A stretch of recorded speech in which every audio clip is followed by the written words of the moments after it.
Indian army मध्ये फक्त 10वी पास वरती सर्व मुले आणि मुलांसाठी जी एएससी म्हणून भरती निघालेली आहे त्या भरतीचा हा ऍप्लिकेशन फॉर्म आहे आणि हा फॉर्म भरत असताना तुम्ही एक जरी चूक केली तर तुमचा फॉर्म रिजेक्ट होण्याची शक्यता आहे. म्हणून हा फॉर्म स्टेप बाय स्टेप कशा पद्धतीने भरून घ्यायचा ते आपण बघणार आहे आणि हा फॉर्म तुम्हाला ऑफलाईन पद्धतीने भरायचा आहे. सर्वात अगोदर तुम्हाला तुमचा इथं फोटो लावायचा आहे. फोटो म्हणजे तुमच्या हातामध्ये एक पाटी पाहिजे, त्यावरती तुमचं नाव आणि डेट ऑफ बर्थ टाकलेले पाहिजे आणि त्या फोटोच्या मागून तुमचं नाव आणि तुमच्या वडिलांचं नाव. त्यानंतर तुम्हाला ज्या पोस्टसाठी फॉर्म भरायचे त्या पोस्टचं नाव इथं लिहा, म्हणजे कुक असेल किंवा फायरमॅन असेल. इथं तुमचं पूर्ण नाव, इथं तुमचा मोबाईल नंबर, ईमेल आयडी चालू असलेले दोन्ही पण. त्यानंतर तुम्हाला इथं तुमचा आधार नंबर टाकायचा आहे, इथं वडिलांचं नाव टाकायचं, इथं तुमच्या 10वीच्या सर्टिफिकेट वरती जी जन्मतारीख आहे तुमची ती टाकायची आहे. त्यानंतर तुमचा परमनंट ऍड्रेस इथं टाकायचा आहे आणि आता तुम्ही दुसरीकडे कुठं राहत असेल तर तो ऍड्रेस तुम्हाला इथं टाकायचा आहे. त्यानंतर तुमचं क्वालिफिकेशन काय झालेलं आहे, म्हणजे तुमची 10वी झाली, 12वी झाली किंवा डिप्लोमा झाला, ग्रॅज्युएशन झालं, त्या संबंधित माहिती इथं भरायची आहे. त्यानंतर एज्युकेशन क्वालिफिकेशन 10वी झालेली असेल तर पहिले इथं 10वी टाका. त्यानंतर कोणत्या शाळेमधून तुम्ही 10वी केली त्या शाळेचं नाव, इथं युनिव्हर्सिटी बोर्डचं नाव आणि तुम्हाला 10वी मध्ये किती पर्सेंटेज मिळाले आणि तुम्ही पास झाले का नापास झाले ते लिहायचे. 12वी सुद्धा झाली असेल तर 12वीची सुद्धा माहिती त्याच प्रकारे तुम्ही इथं भरू शकता.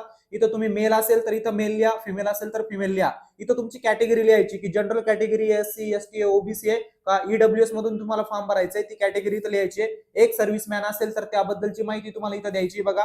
त्यानंतर तुम्ही अपंगत्व असेल तर त्याबद्दलची माहिती इथं इथं आणि इथं रिकामं ठेवा. सिलेक्शन झाल्यानंतर तुम्हाला जिथं नोकरी करायची आहे त्या स्टेशन बद्दल इथं माहिती द्यायची, म्हणजे प्रेफरन्स द्यायचं की तुम्हाला कोणतं स्टेशन पहिले घ्यायचंय.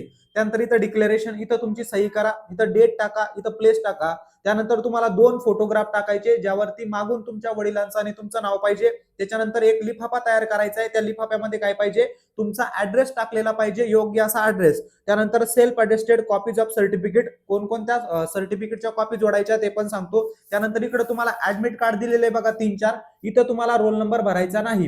इथं तुमचं पूर्ण नाव भरा, इथं तुमच्या वडिलांचं नाव भरा. जर तुम्ही मुलगी असेल, तुमचं लग्न झालं असेल तर तुमच्या नवऱ्याचं नाव टाकायचंय.